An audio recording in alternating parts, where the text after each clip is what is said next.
Kemudian yang kedua, masalah mencuci pakaian di mesin cuci. Ibu masih pakai penggilesan apa mesin cuci? Mesin cuci ya. Bilasnya pakai ember ya, pakai keran, pakai mesin. KL dilawan. Kalau dulu kan kita pakai penggilesan ya Pak. Bilasnya di sungai. Kalau sungai kan enak. Ya. Mau pakaiannya najis kena tai kebo, dimasukin ke sungai, wus, langsung suci nggak tuh? Suci, karena airnya banyak dan mengalir. Betul? Nah, yang jadi permasalahan kita adalah ketika kita mencuci di dalam mesin. Ini perlu saya sampaikan. Pertama, usahakan baju yang kita masukkan ke dalam mesin jangan bercampur antara baju yang suci dengan baju yang najis. Kadang kan kita punya anak, punya cucu yang celananya kena air kencing, kemudian belum bisa menjaga dari najis, main layangan masuk got, kecepirit lah di celana, main taruh di bak aja. Kita nggak tahu, padahal kita ngerti anak kita ini belum bisa menjaga dari hadas dan najis. Kita masukin semua ke mesin cuci, digiling gitu. Kira-kira baju yang suci najis semua atau tidak? Najis semua. Betul nggak Pak? Makanya usahakan baju yang najis itu dibilas dulu di keran atau menggunakan gayung sehingga najisnya hilang. Baru untuk membersihkan kotoran lain, debu, tanah yang tidak najis misalkan, bareng dengan baju kita, bareng dengan baju orang dewasa. Dan cara yang kedua, masukkan dulu bajunya ke mesin cuci, baru isi air. Jangan air dulu yang ditampung kemudian masukin baju. Ini bahaya kalau ada perkara najis. Yang benar adalah waridan, air yang mendatangi pakaian, bukan pakaian yang mendatangi air. Seperti ibu di baknya diisi air, kemudian bapak ibu memasukkan baju najis campur dengan yang suci. Kira-kira yang suci itu ikut najis gak? Najis.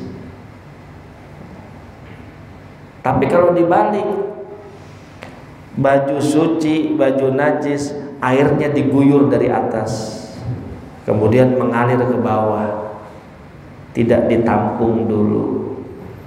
Suci gak tuh yang najis? Suci. Beda kalau air dulu yang ditampung baru masukkan perkara najis, nanti yang suci ikut najis semua. Makanya baju dulu baru alirkan air. Pertanyaannya, mesin cuci ibu manual apa otomatis? Apa diisi air pakai tangan? Apa cukup pakai keran nanti buka tutup sendiri? Woi, berarti 5 juta itu mesin cuci. Keran buka tutup sendiri, berarti yang lubang satu ya. Ada juga yang manual mesin cuci, baju dimasukin, airnya itu ngambil sendiri kita. Aduh repot bu, ganti 10 kali bayar. Nah, kemudian ketika digiling itu dengan air pertama, maka saya sarankan jangan langsung pakai deterjen atau pewangi. Kasusnya sama nanti dengan mandi junub. status airnya akan berubah karena bersentuhan dengan sesuatu yang merubah salah satu sifat air. Air dari keran kalau kecampur deterjen sama pewangi, berubah nggak tuh air? Berubah. Kemudian gosok baju ibu yang mungkin di situ ada najisnya, hilang nggak tuh najisnya? Hilang nggak? Tidak hilang, karena air yang kecampur sesuatu yang bisa merubah rasa, warna dan bau itu tidak bisa mensucikan. Malah nanti najis kabeh, najis semua.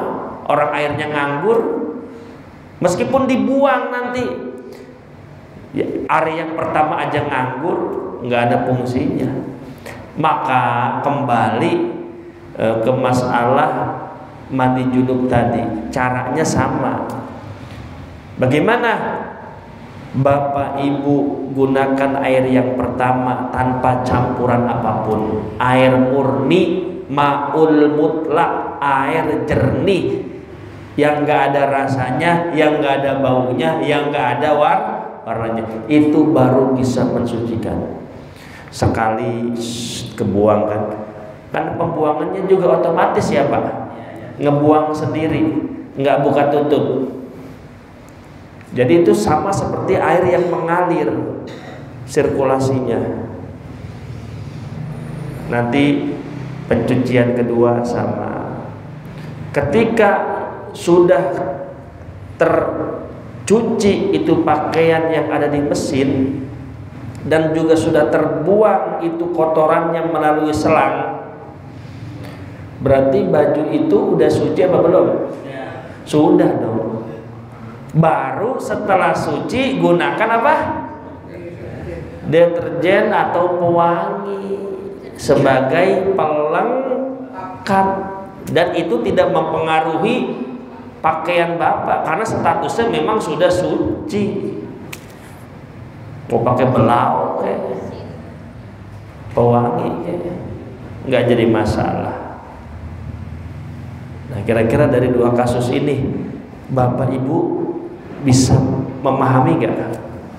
Bisa nangkep gak? Dulu saya begitu ya, karena masih punya mesin cuci yang manual, maka saya anjurkan kepada istri untuk bilasan terakhir di air keran. Maka itu hukumnya sama, suci dan mensucikan. Jadi gitu Bu. Justru emang idealnya seperti itu. Kalau mesin cuci otomatis sebenarnya sirkulasinya sama. Jadi keran turun ke baju, muter, kemudian dikeluarkan melalui selang secara otomatis. Nanti diisi lagi, keluarkan lagi, isi lagi, keluarkan lagi. Itu sama seperti kita ngebilas air, kemudian kotorannya turun bersama air, sama. Yang jadi masalah itu mesin cuci yang manual. Mesin cuci manual itu kan dia sirkulasinya tidak langsung antara datangnya air kemudian keluarnya air.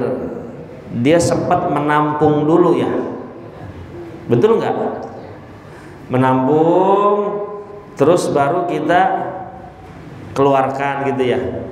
Tapi kalau nanti isi lagi gitu pakai selang atau pakai gayung, kemudian muter, kemudian kita buka lagi selangnya baru keluar. Ya sebenarnya sama itu. Yang penting waridan, air mengenai baju kemudian dialirkan ke bawah, dibuang. Itu sama. Yang justru menjadi perhatian kita adalah Zaman dulu kan, mohon maaf, ngebilasnya begini. Zaman dulu, tahu dulunya kapan tuh? Ini bukan di sungai, bukan di kali, bukan di kamar mandi. Itu ngebilasnya air ditampung dengan bak, betul. Kemudian cek, cek, cek. Paham nggak? Itu najis semua, terkecuali air itu selalu mengalir dengan cara dinyalakan keran, kerannya nyala dan air itu selalu luber. Air itu selalu luber. Jangan biarkan air itu tidak mengalir. Contoh, airnya sudah setengah bak, kita masih pakai beginian, kemudian kerannya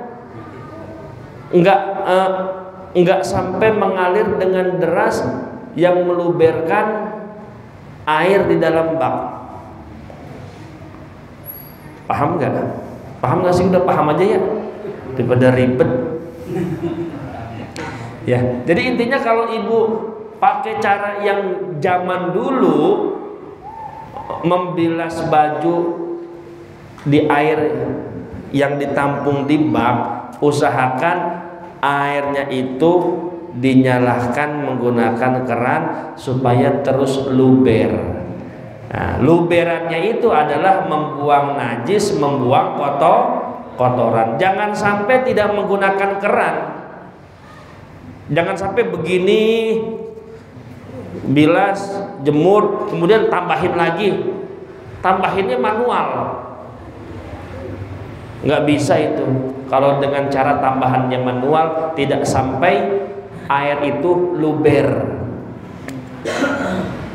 Ini bapak aja paham tuh gini-gini nih. Jangan partisipasi doang lagi.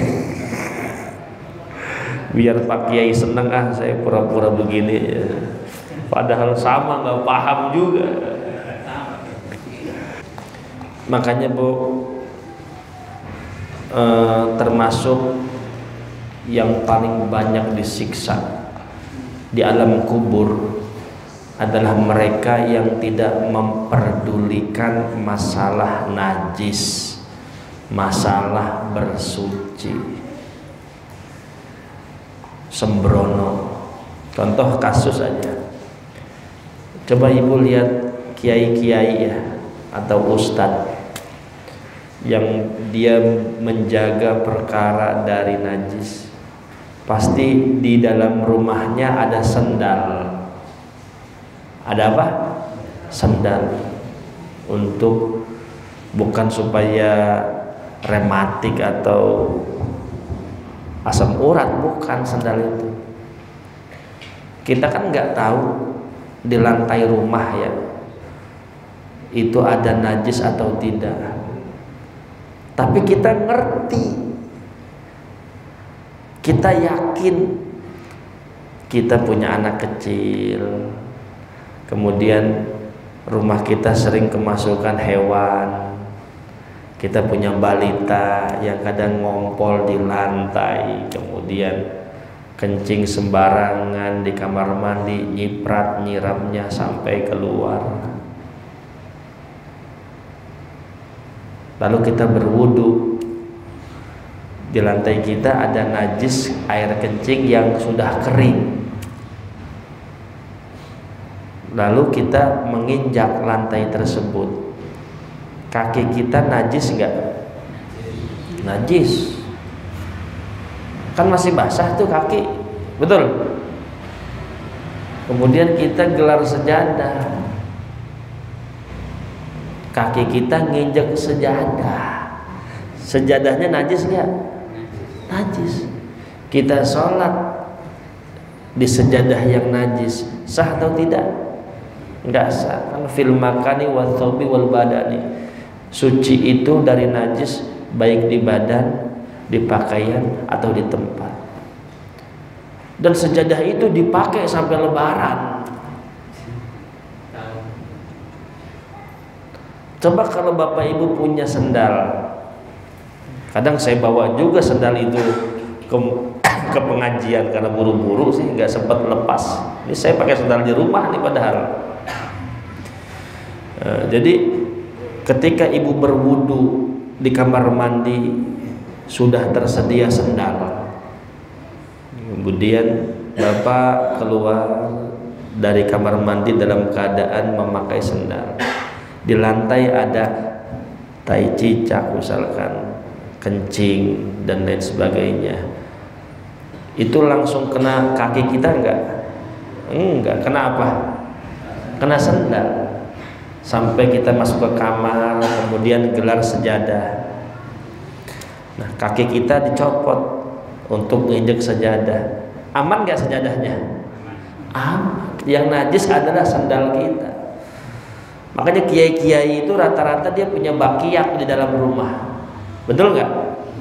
Yang tok tak tok suaranya itu. Apa Ustaz? Saya mah aman kayaknya. Anak kecil nggak ada, cucu juga nggak ada. Dan saya yakin lantai rumah saya itu tidak terindikasi oleh najis. Itu nggak jadi masalah. Kadang kan hati-hati di dalam masalah ibadah itu perlu, bukan ragu-ragu. Beda ragu-ragu sama hati-hati.